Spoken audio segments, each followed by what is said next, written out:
Until a couple of years ago, I actually used to double and triple book myself quite often. Growing up, I kind of prided myself on being able to remember all the events, hangouts with friends, work, or even school. And I was kind of able to all hold it in my head. But there was a point where I got two jobs, one at the pool and one at the local dive shop. And when I started university, that all of these different events started to conflict and I couldn't hold it all straight. I double and triple booked myself more times than I can count on two hands. And it was really embarrassing. And I needed a system, and I want to share the system that I developed with you.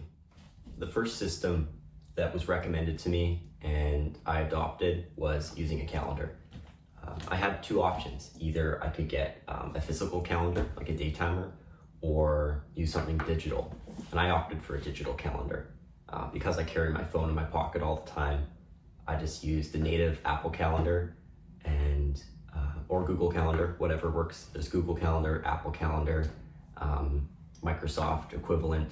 You start using a calendar. It sounds so simple, but seeing your entire day, either like the day view or the week view or the year view, being able to put all of those events in and physically see how you're breaking up your day has been very, very helpful for me.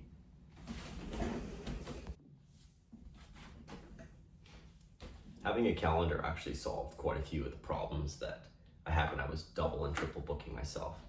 But there would still be a couple times where I'd realized that I had crossed paths. I was supposed to be hanging out with a friend and supposed to be lifeguarding at the same time. So what another really important thing that I learned is that your availability that you give to either your work or your availability that you have obligated to your education, it is very, very important that you make sure you take time to make sure that availabilities don't overlap with each other.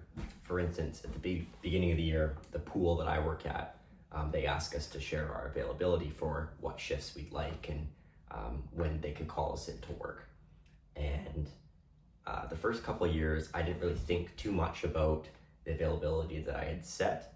And then I had some labs at university kind of conflict, and that kind of caused quite a bit of a headache. So it takes time, but sit down, especially at the beginning of the year, whenever there's the period where you're looking at availabilities, either from work or school or various volunteering obligations, and make sure that none of them overlap and that you have time to get from, say, school to work.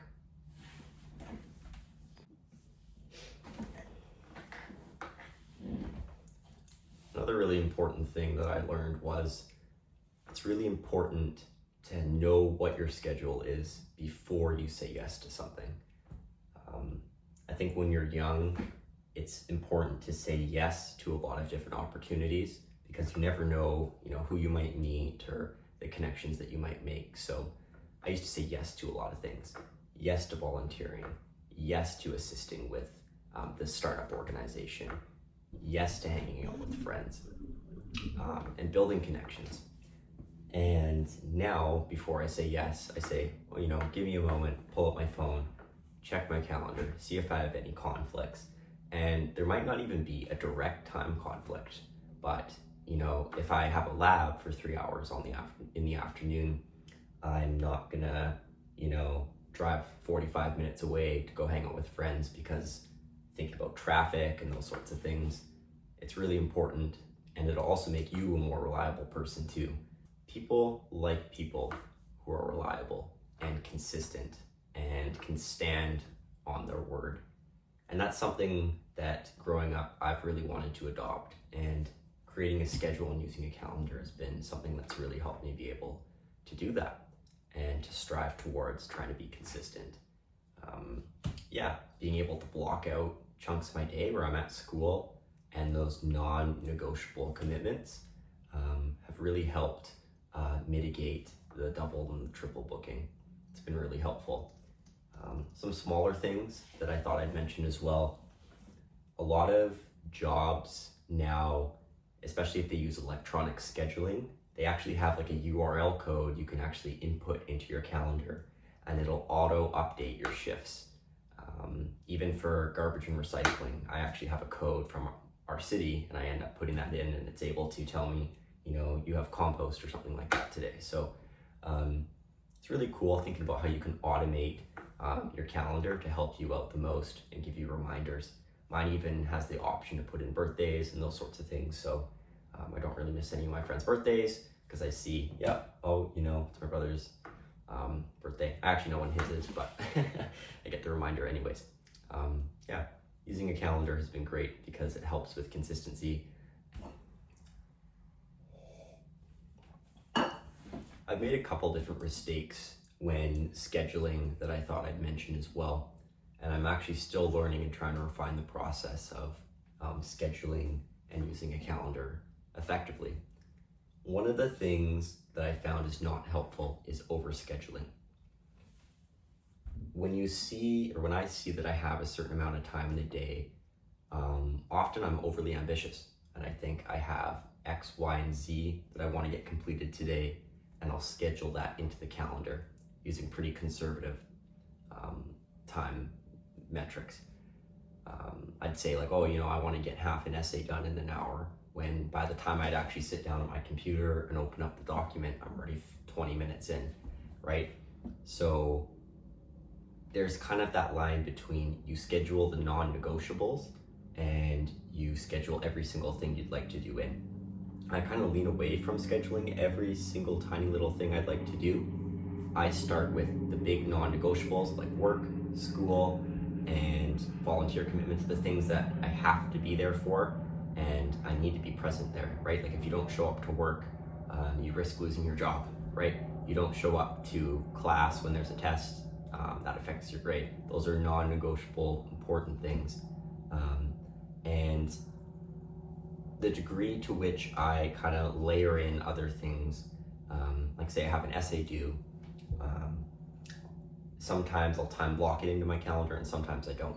So it really kind of depends on how busy my schedule is and how my week's looking.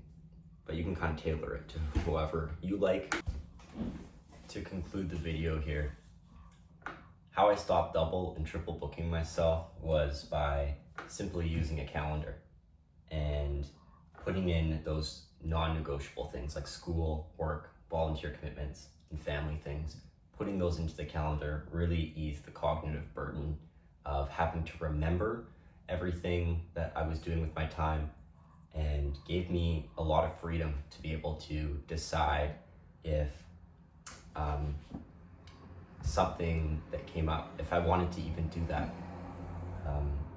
It actually gave me the freedom to be able to decide and use my time effectively. Becoming in control of your time and your schedule gives you freedom. And I'm looking forward to refining my scheduling techniques and continuing to manage my time effectively. I hope you were able to take something helpful away from this video.